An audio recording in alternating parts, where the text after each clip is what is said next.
Hello everyone, welcome back to our channel Hire Me Smart. तो कैसे हैं आप लोग। लास्ट वीडियो में हमने डिस्कस किया था कि माइक्रो इकोनॉमिक्स का क्लास 12 चैप्टर मनी की बार्टर सिस्टम क्या होता है और बार्टर सिस्टम की डिफ़िकल्टीज़। तो हमने यहाँ डिस्कस किया था कि बार्टर सिस्टम क्या होता है, बार्टर सिस्टम की डिफ़िकल्टीज़। अब हम डिस्कस करेंगे कि मनी। तो आइए हम चलते हैं आगे।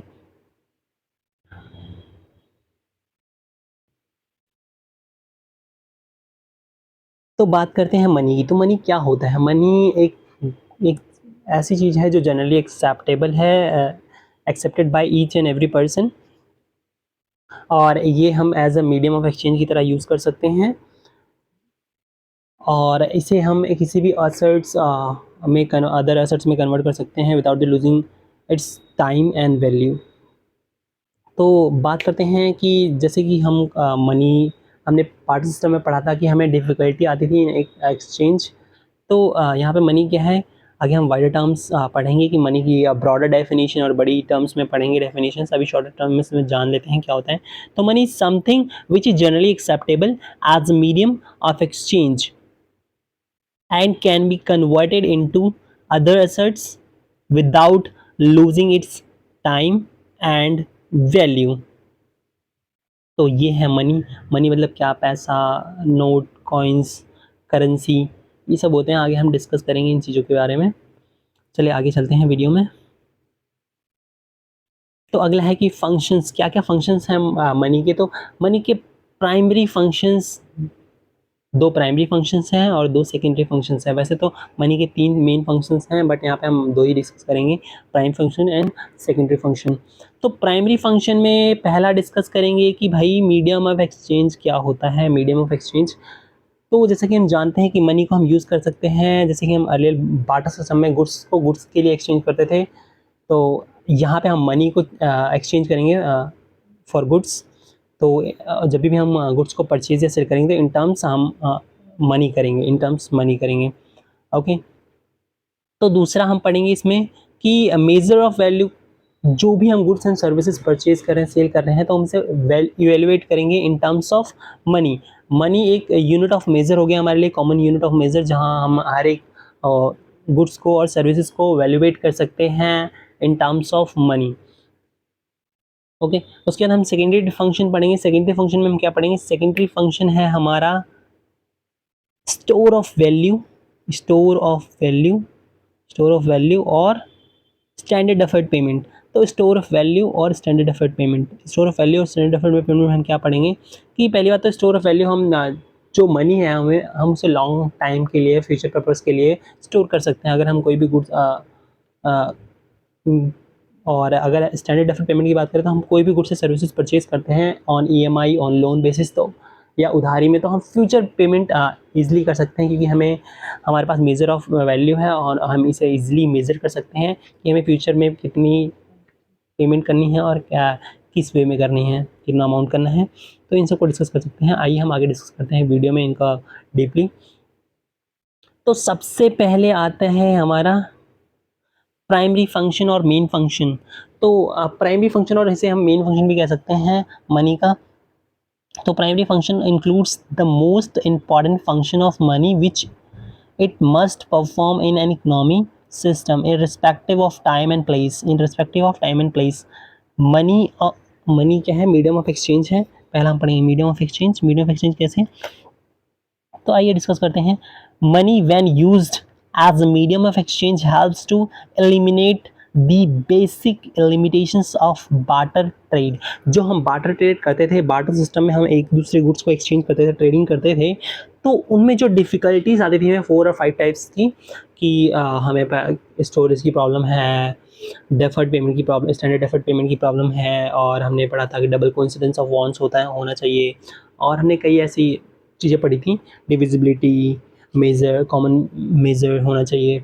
तो ये जो डिफ़िकल्टीज़ फेस हो रही थी, तो मनी ने आके इसे मनी में ये सब चीज़ें हट गई, लिमिटेशंस हट गई, ओवरकम कर गया मनी इन चीज़ों को। तो सबसे पहले हमारी जो प्रॉब्लम थी वो थी that is limitation of barter trade, that is lack of double coincidence of wants, lack of double coincidence of wants में हमें ढूंढना पड़ता था कि इस व्यक्ति को सेम गुड्स चाहिए और उसके पास जो गुड है वो हमें चाहिए, तो दोनों एक दूसरे की नीड को सेटिस्फाई करना पड़ता था। पर यहाँ पे क्या है कि अब हम किसी भी व्यक्ति से गुड्स या सर्विसेज ले सकते हैं इन एक्सचेंज ऑफ मनी, या फिर हम किसी भी व्यक्ति को, किसी भी पर्सन को अपनी गुड्स और सर्विसेज प्रोवाइड कर सकते हैं इन एक्सचेंज ऑफ मनी। मतलब हम गुड्स एंड सर्विसेज देंगे, वहाँ से हम मनी ले लेंगे, या फिर सामने वाले से हम गुड ले लेंगे और सर्विसेज ले लेंगे और इन टर्म्स मनी दे देंगे। तो क्या होता है कि जो individual can exchange their goods and services for money and then can use this money to buy other goods and services according to their needs and convenience। ठीक है, तो जैसे हमने डिस्कस किया कि गुड्स और सर्विसेज जो है हमारी, हम अपने अकॉर्डिंग बाद में परचेज कर सकते हैं। अभी हमने पहले गुड्स एंड सर्विसेज उन्हें अपनी गुड्स एंड सर्विसेज बेच दी और हमने मनी ले लिया, और उसके अकॉर्डिंगली फिर हम जाके दूसरे शॉप पे दूसरे व्यक्ति से मिल सकते हैं, दूसरे पर्सन से मिल सकते हैं और अपने according goods and services purchase कर सकते हैं। तो यहाँ कोई इशू नहीं है। ठीक है, तो हमें जो बार्टर सिस्टम में डबल कोइंसिडेंस की डिफिकल्टीज देखने को मिलती थी वो यहाँ पे नहीं मिल पाएगी, वहाँ पे ये ओवरकम कर गया है। अगला है दस the process of exchange shall have two parts. पहला है सेल्स, जैसे हमने बोला कि हम पहले गुड्स सेल कर रहे हैं। दूसरा है परचेज, हम अपने अकॉर्डिंग चीज़ें परचेज कर सकते हैं आफ्टर पेइंग मनी। अगला है कि the ease at which money is converted into other goods and services is called liquidity of money. कि जब भी हम गुड्स और सर्विसेज को इन टर्म्स मनी कन्वर्ट करते हैं तो हम उसे बोलते हैं लिक्विडिटी ऑफ मनी। ठीक है, चलो आगे चलते हैं। अगले हमारी जो फंक्शन है क्या है, वो है हमारा major of value unit of accounts. तो यूनिट ऑफ अकाउंट्स क्यों कहा जाता है? यूनिट ऑफ अकाउंट्स इसलिए कहा जाता है कि हम सभी चीज़ों को अब इन टर्म्स ऑफ मनी में मेज़र कर सकते हैं। इन टर्म्स ऑफ मनी में एक कॉमन मेज़र ऑफ यूनिट हो सकता है, और मेज़र ऑफ वैल्यू मतलब कि अब किसी भी गुड्स या सर्विसेज को हम इन टर्म्स ऑफ मनी में इवेल्युएट कर सकते हैं, वैल्यू दे सकते हैं, उसकी वैल्यू डिसाइड कर सकते हैं, और इसमें सारी प्रॉब्लम ओवरकम हो जाती हैं, तो इससे ईजी हो जाता है। आइए हम पढ़ते हैं कि क्या क्या है प्रॉब्लम्स, क्या क्या है मेजर ऑफ वैल्यू। तो another important function of money is that it is serve as a common measure of value और अ यूनिट ऑफ अकाउंट्स। कि एक common measure of value, common measure है, कॉमन मेजर ऑफ वैल्यू है और unit of accounts है। ठीक है, under barter system of economy there was a no common measure of value. Barter system में कोई कॉमन मेजर ऑफ वैल्यू नहीं था। In which the values of different goods could be measured or compared with each other. Money has also solved this difficulty। तो इस difficulty को भी जो मैंने पढ़ा था, बाकी बार्टर सिस्टम में हमें एक कॉमन मेज़र नहीं मिलता था कि किस चीज़ में मेज़र करें और कैसे मेज़र करें, क्या वैल्यूएशन होनी चाहिए, एक दूसरे गुड्स को कंपेयर नहीं कर पाते थे ठीक से। तो अब हम यहाँ पे इवेलुएट करते हैं, तो इस प्रॉब्लम को भी मनी ने सॉल्व कर दिया। ठीक है, आइए, money act as a standard measure of value to which all other things can be compared. जो मनी है, जो भी स्टैंडर्ड मेजर्स ऑफ वैल्यू थे, तो अब मनी ऐसा एक्ट करता है कि हम सभी चीज़ों को इन टर्म्स ऑफ मनी मेज़र कर सकते हैं और करते हैं। Money measure the value of economic goods, जो भी इकोनॉमिक गुड्स की वैल्यू है उसे हम मेज़र कर सकते हैं in terms of money. Money work as a common denominator है into the which the value of all goods and services are expressed in money. तो एक कॉमन डिनोमिनेटर हो गया कि लेन देन के चक्कर में लेन देन जो हम करते हैं इन टर्म्स ऑफ मनी करते हैं, डिनोमिनेट करते हैं, कि मनी दे के हम किसी भी गुड्स सर्विस को ले सकते हैं, और गुड्स और सर्विसेज की वैल्यू को हम एक्सप्रेस करते हैं in terms of money. When we express the value of commodity in terms of money, तो हम पढ़ रहे थे, when we express the value of a commodity in terms of money It is called price, and by knowing price of the various commodities, it is easy to calculate exchanging ratio between them. तो सीधी सी बात कह रहा है कि अगर हम किसी भी गुड्स और सर्विसेज को इन टर्म्स ऑफ मनी मेज़र करते हैं या फिर एक्सप्रेस करते हैं, तो हमें उसके प्राइस कह सकते हैं, उसकी कीमत जानने में, प्राइस जानने में ऑफ दैट कमोडिटी हमें ईज़ी होता है कि वैल्यूएट करने में कि ये सही रेट में मिल रहा है या नहीं मिल रहा है, या फिर हमें वो अफोर्डेबल है या नहीं है। तो चीज़ें जानने में ईज़ी होती हैं, और किस रेशियो में हम उसे ले सकते हैं, उसका रेशियो कैलकुलेट कर सकते हैं कि क्या रेशियो है, कितने रेट में मिल रहा है, ऑल दीज़। तो चलो आगे चलते हैं। अगला है सेकेंडरी फंक्शन। सेकेंडरी फंक्शन क्या है? Standard of deferred payments. Standard of deferred payments में credit has become the life and blood. अभी क्या है कि जैसे कि यहाँ पे लिखा है, credit has become the life and blood of a modern capitalised economy. तो आजकल हम लगभग बहुत सारी चीज़ें, आप लोगों वर्किंग जो जॉब वर्किंग है, या फिर कई लोग ऐसा करते हैं कि काफ़ी चीज़ें ईएमआई पे लेते हैं, लोन पे लेते हैं, उधारी पे लेते हैं। तो उस चीज़ की पेमेंट हमें फ्यूचर में करनी पड़ती है, तो उसे हम बोलते हैं स्टैंडर्ड डेफर्ड पेमेंट। तो आजकल के ये खून में ये है कि भाई बहुत ज़्यादा लोग उधारी पे लेते हैं सामान, और बहुत ज़्यादा ईएमआई पे लेते हैं। तो इससे उनको फ्यूचर की पेमेंट को इवैल्यूएट करना पड़ता है कि फ्यूचर में उस चीज़ की वैल्यू कितनी हो जाएगी, या फिर उसको उनको कितना पे ऑफ करना पड़ेगा मनी। तो उसकी भी कैलकुलेशन करना ईजी हो गया है। तो in millions of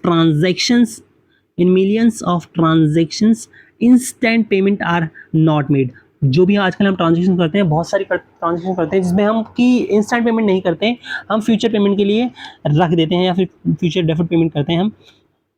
the debtors, जो भी हम सामान बेच रहे हैं, ठीक है, तो अब वो डेटर्स बन जाते हैं जिन्होंने उधारी ली है फॉर बिजनेस। तो बिजनेस के लिए वो डेटर्स बन जाते हैं। The debtors make a promise that they will make payment on some future date. ठीक है, किसी फ्यूचर डेट को, मतलब भविष्य में वो कभी पेमेंट करेंगे फ्यूचर डेट को। In those situations money act as standard deferred payment. तो मनी वहाँ पे एक्ट करती है कि स्टैंडर्ड डेफर्ड पेमेंट में, कि वहाँ की क्या वैल्यूएशन होगी, ये क्या रेट होंगे, और किस रेट पे किस इंटरेस्ट रेट पे क्या ब्याज लगेगा, और कितना पे करना पड़ेगा उन्हें। तो it has become possible because money has generally acceptability and it's value is stable. इसकी वैल्यू थोड़ी स्टेबल है, बहुत जल्दी और बहुत ज़्यादा चेंज नहीं होती। It is durable and homogeneous. Okay, durable है और होमोजीनियस है। आगे चलते हैं। अब बात करते हैं सेकेंडरी फंक्शन की। सेकेंडरी फंक्शन में हमने पढ़ा कि स्टोर ऑफ वैल्यू की बात करें तो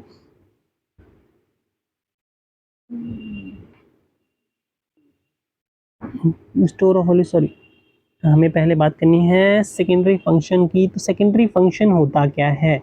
सेकेंडरी फंक्शन हम बात कर रहे हैं पहला स्टैंडर्ड डेफर्ड पेमेंट की। स्टैंडर्ड डेफर्ड पेमेंट हमने एज डिस्कस कर लिया यहाँ पे। अब हम बात करेंगे नेक्स्ट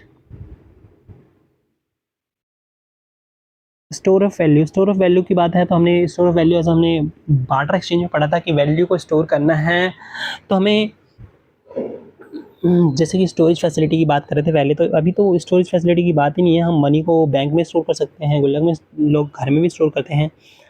तो अभी क्या है कि wealth can be conveniently stored in form of money. जो भी हमारी वेल्थ है इन फॉर्म ऑफ मनी में हम इसे स्टोर कर सकते हैं, और ड्यूरेबल भी है ये।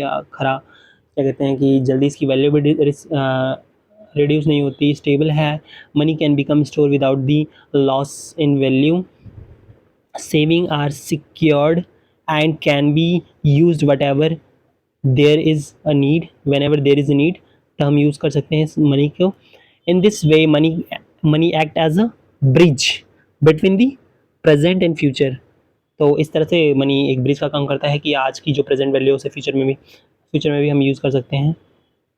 And money means goods and services, thus money serve as a store of value, money serve as a store of value, and it is also known as assets or functions of money, function of money. Okay, तो यहाँ पे हम money की definition, money की चीज़ें पढ़ ली हैं, अब आगे चलते हैं। तो अगला है characteristics of money. Characteristics of money की बात करेंगे हम नेक्स्ट वीडियो में।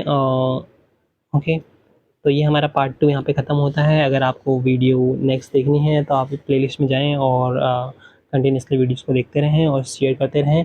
और अगर आपको ये नोट्स चाहिए तो आप डिस्क्रिप्शन में लिंक में जा सकते हैं, टेलीग्राम का चैनल का लिंक है और वहाँ पे आपको यहाँ की ये PDF अवेलेबल होगी, आप उसे डाउनलोड कर सकते हैं और वहाँ से देख सकते हैं।